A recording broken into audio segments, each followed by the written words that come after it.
ദേവേന്ദ്ര സദസ്സിലെ സുരലോക നർത്തകിമാരുടെ നൃത്തം ആരംഭിക്കും. അരുണനൊരു മോഹം, ഈ നൃത്തം ഒന്ന് കണ്ടാൽ കൊള്ളാം. പക്ഷെ ദേവേന്ദ്രൻ സുരലോക നർത്തകിമാരോടും ഇവിടെയുള്ള ആൾക്കാരോടും പറഞ്ഞു, ഇന്ന് ഈ പെണ്ണുങ്ങളും ഞാനുമല്ലാതെ ആരും ഇതിനകത്ത് വേണ്ട. ഒരാണുങ്ങളെ പോലും പ്രവേശിപ്പിക്കുകയല്ല, അവരെല്ലാം ഫുള്ളുള്ള ഒരാൾ പോലും വേണ്ട. ഈ പെണ്ണുങ്ങൾ മാത്രം ഉള്ള സദസ്സും ഞാനും മാത്രമേ ഉള്ളൂ. ഇത് കാണാൻ അനുവാദം. ഇത് അറിയാതെയാണ് അരുണൻ അവിടേക്ക് ചെല്ലുന്നത്. സൂര്യനോട് പറയുന്നു, അവിടെ നൃത്തം തുടങ്ങിയിരിക്കുന്നു, എനിക്കതൊന്ന് കാണാൻ വളരെ ആഗ്രഹമുണ്ട്. സൂര്യൻ പറയുന്നു, അവരുടെ നല്ല വേഷമൊക്കെ കണ്ട് കണ്ണും പിടിച്ച് നീ അവിടെ നിന്നാൽ അത് എനിക്ക് അബദ്ധമാണ്. കാരണം തേരൊടിക്കാൻ ഇവിടെ വേറെ ആളില്ല. അതുകൊണ്ട് അത് നന്നല്ലെന്നാണ് എനിക്കിപ്പോൾ തോന്നുന്നത്.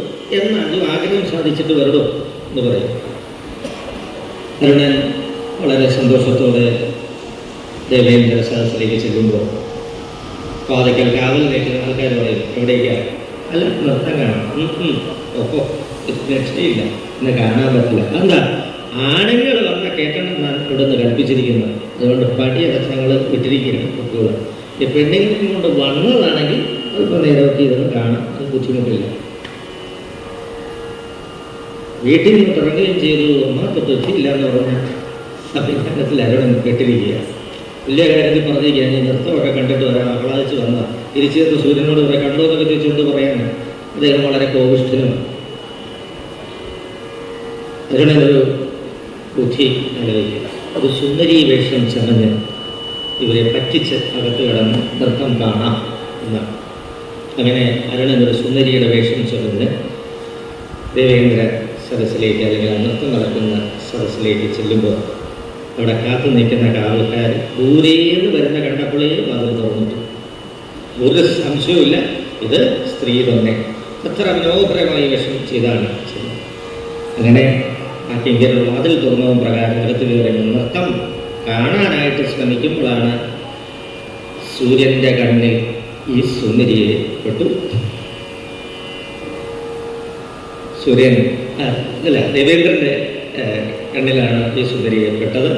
അപ്പോൾ വ്യത്യസ്തമായൊരു സൗന്ദര്യം കണ്ട് ദേവേന്ദ്രൻ ഒരു കള്ളത്തരം അവിടെ പറയും, എനിക്കിന്ന് ഭയങ്കര തലവേദന എടുക്കുന്നതുകൊണ്ട് ഈ നൃത്തമൊക്കെ അങ്ങ് നിർത്തിക്കും, മതി. അവരത്രയും തന്നെ എത്രയും നേരം ഇവിടെ ഇങ്ങനെ ഒരു കളിക്കുന്നതുകൊണ്ട് അവരുടെ ശരീരമൊക്കെ തളരുന്നതായിട്ടാണ് എനിക്ക് തോന്നുന്നത്. അതുകൊണ്ട് നിങ്ങൾ ഇതെല്ലാം നിർത്തിക്കൊള്ളുക, പൊക്കൊള്ളുക പറയും.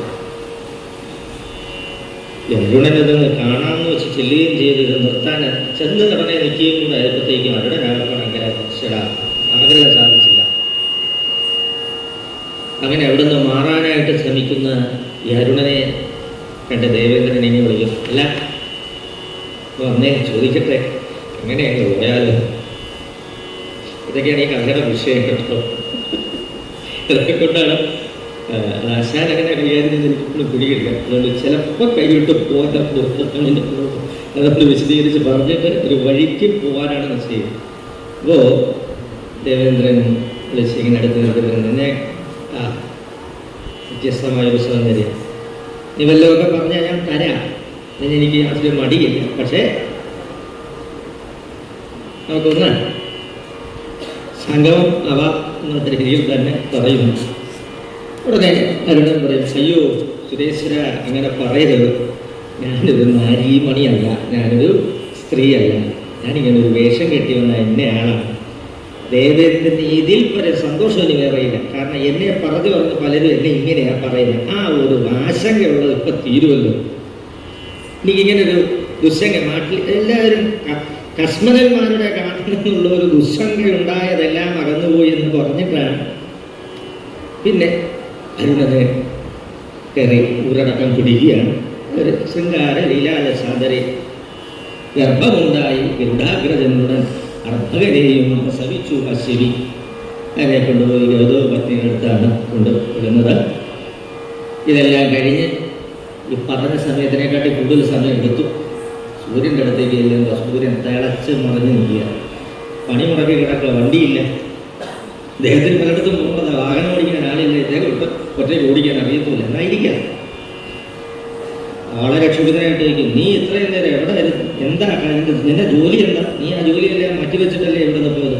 അയ്യോ അങ്ങ് ക്ഷമിക്കണം, അവിടെ ഉണ്ടായ കാര്യമൊക്കെ പറഞ്ഞു കൊടുക്കുമ്പോഴത്തേക്ക് എന്നാൽ എനിക്കും കൂടെ ഒന്ന് കാണണം എൻ്റെ വിഷം. വീണ്ടും ആപത്ത് വരുന്ന വഴി ആലോചിച്ച് നോക്കിക്കോണം. അങ്ങനെ ദേവേന്ദ്രൻ്റെ അടുത്ത് നിന്ന് കിട്ടിയ ആ പണിയും മേടിച്ച് സൂര്യൻ്റെ അടുത്ത് വന്നപ്പോൾ സൂര്യന് ഒരു നോക്കാം. ഉടനെ അരുണൻ പറയും, ദേവേന്ദ്രനെ പോലെ അങ്ങനെ തുടങ്ങുന്നു, അത് വേണ്ട, അത് ശരിയാകത്തില്ല, അത് നടക്കത്തില്ല. ഉടനെ സൂര്യൻ പറയുന്നു, നെഞ്ചിൽ കളവുള്ള പല്ലാക്ഷിമാരുടെ പുഞ്ചിരി കുഞ്ചലും കള്ളക്കടാക്ഷവും തരം നട്യങ്ങൾ ഏറുന്നവർ നമ്മുടെ ചിത്തങ്ങളക്കുവാൻ ആർക്കും എഴുതല്ല, വേഗം കൊണ്ടുപോകാം. അങ്ങനെയൊന്നും ചലിക്കുന്ന ഹൃദയമല്ല എൻ്റെത്, അങ്ങനെയൊന്നും പോകില്ല, നീ ധൈര്യമായിട്ട് പോയിട്ട് പോകാം. മനസ്സില്ലാ മനസ്സോടെ വീണ്ടും പോയി വേഷം കേട്ടു.